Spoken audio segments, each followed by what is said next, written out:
Où est-ce qu'on voit Dieu à notre époque? Où est-ce qu'on est capable de l'apercevoir? Dans les cieux? C'est ce qu'on nous dit depuis tout petit. T'aurais dit où? Dans le cœur. Ça, c'est beau. Dans l'église, j'en suis convaincu aussi. Des fois, j'en entends certains d'entre vous qui me disent qu'ils ont rêvé de lui. Ils l'ont vu dans leurs rêves. Ou d'autres même qu'ils l'ont senti dans leurs prières. C'est beau.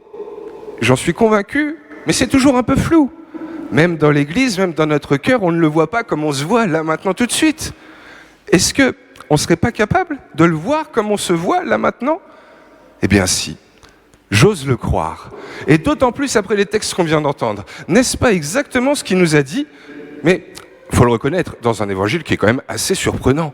Comment ça démarre cette histoire? On a Jean-Baptiste qui est là avec ses copains, ses disciples, et d'un coup il dit « Voici l'agneau de Dieu sur qui repose la colombe de l'Esprit Saint. » Alors, je ne sais pas pour vous, pour moi un agneau c'est un petit mouton, donc j'imagine un petit mouton avec une auréole, c'est l'agneau de Dieu. Donc un petit mouton, un bébé avec une petite auréole, et sur lui un genre de petite colombe là, un petit peu miraculeuse qui vole, c'est l'Esprit Saint. C'est bizarre quand même. Alors vous allez me dire, mais c'est symbolique Mathieu, et vous avez raison. C'est le moment, souvenez-vous, quand Moïse libère le peuple d'Israël de son esclavage en Égypte, eh bien ce soir-là, ils offrent un agneau pour dire merci à Dieu. Donc on peut le voir sous un angle symbolique, mais on peut peut-être même le comprendre autrement. Jean-Baptiste, il parlait quelle langue? Il parlait pas français. Il parlait hébreu ou araméen, selon. Mais dans ces deux langues, le mot agneau, ça se dit Thalia.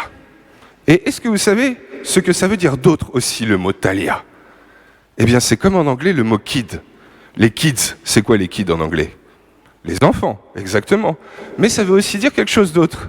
Les chevreaux, les petits bébés chèvres. Eh bien, le mot Thalia, en hébreu, c'est exactement la même chose. Ça veut dire aussi bien l'agneau, le bébé mouton, que les enfants. Et alors là, on comprend mieux pourquoi notre Jean-Baptiste, il dit à ses copains, voyez, lui, c'est l'enfant de Dieu. Ah, tout de suite, c'est plus compréhensible. Il voit Jésus arriver et il dit, voici l'enfant de Dieu. Et il finit même son petit texte en disant, mais oui, c'est vraiment le Fils de Dieu. Ça veut donc dire, si c'est la première phrase et la dernière phrase du texte, que ça doit être une notion importante. Et qu'est-ce que c'est donc un enfant? C'est la question que je me suis posée en préparant. Et qu'est-ce qui différencie l'enfant de ses parents? C'est qu'au fond, on leur ressemble d'une certaine façon. On essaye des fois d'agir un petit peu comme eux. Mais quelle est la particularité que les enfants peuvent et a priori pas les parents? Sauf dans certains cas tragiques, bien sûr, qui, entre guillemets, défraient la logique.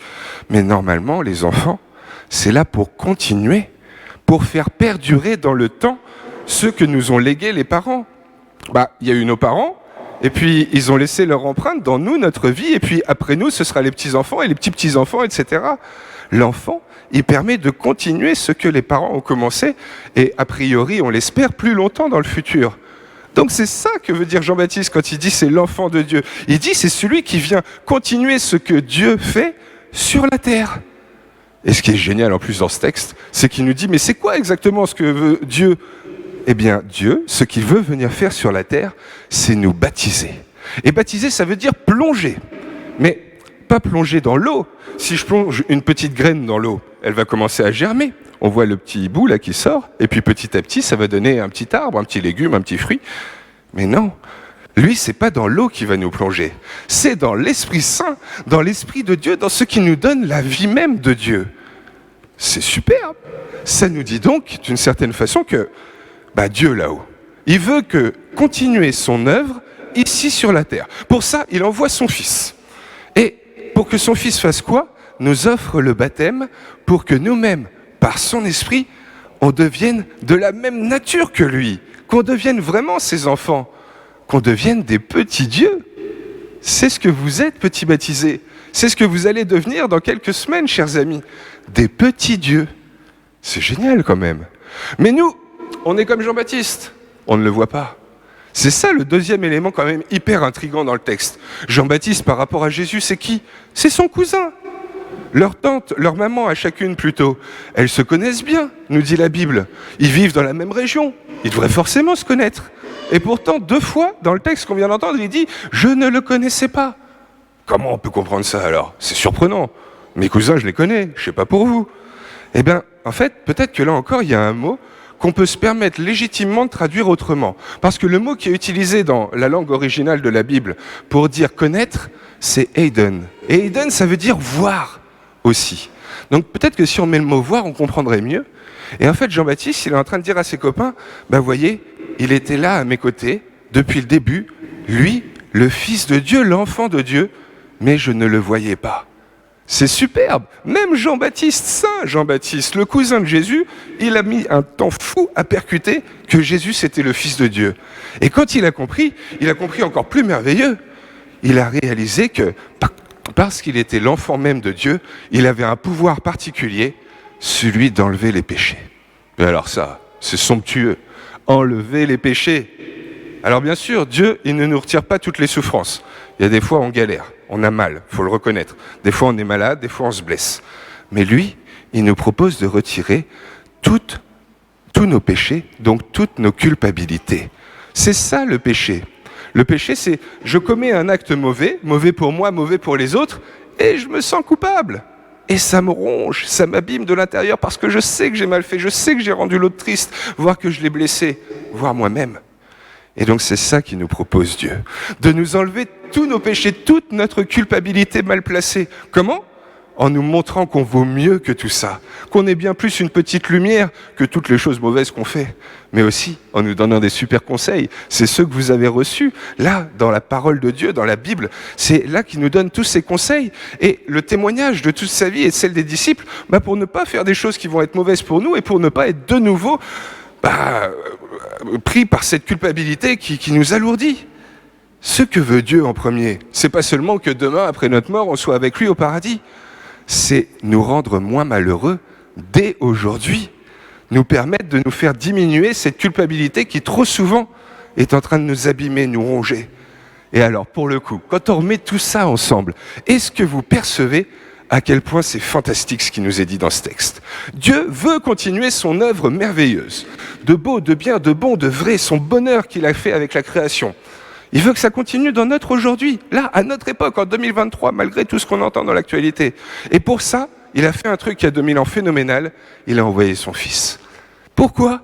Pour que lui, son Fils, il puisse nous dire, nous témoigner comment faire pour être plus heureux, mais plus que ça, pour nous offrir le baptême, pour nous faire devenir ses enfants, pour partager sa vie divine et avoir le même pouvoir que lui, continuer son œuvre sur la terre, donc enlever les péchés des autres, permettre que ensemble, mutuellement, on s'aide à aller mieux, permettre qu'ensemble, mutuellement, on soit moins malheureux. Et en fait, dès qu'on comprend, comme Jean-Baptiste comprend avec Jésus, le pouvoir que portent les autres, alors, ce qui nous pèse tant, le péché, nos culpabilités, elles peuvent enfin s'évaporer. Baptiser, ça veut dire enfant de Dieu. Baptiser égale enfant de Dieu. Enfant de Dieu égale qui, comme Jésus, peut enlever les péchés. C'est dingue quand même. C'est merveilleux. Il nous a donné tout ce qu'il faut pour être heureux. Et Isaïe nous l'a redit dans la première lecture. Il y a Dieu qui s'adresse à lui et qui lui dit « Tu es, et chacun de nous, nous le sommes, la lumière des nations. » C'est quoi la lumière ? C'est ce qui brille, ce qui dissipe les ténèbres, les obscurités, les choses mauvaises. Et les nations, c'est pas les pays d'à côté, c'est les autres, tout simplement. Vous êtes chacun celui qui peut retirer le mal de la vie des autres. Quand on se demande où est-ce qu'on peut le voir, Dieu, chers amis, je vous invite à regarder vos voisins à gauche, vos voisins à droite, parce qu'il est là, derrière ses yeux, lui, Dieu, lui qui est le moyen de votre salut, de vous sauver, lui qui peut vous permettre aujourd'hui d'aller mieux, il est derrière ses yeux, j'en suis convaincu. Peut-être parce que c'est ce qu'il veut, pas seulement qu'on soit demain avec lui au paradis, mais déjà nous aider aujourd'hui à être plus heureux, demandons-lui pour cette messe la grâce, le cadeau qu'il nous fasse de pouvoir reconnaître que dans ceux qui nous entourent, il est là. Que ceux qu'on aime sont vraiment le reflet du visage de Dieu, de son visage à lui. Parce que c'est sûr, c'est bien là qu'il est aujourd'hui.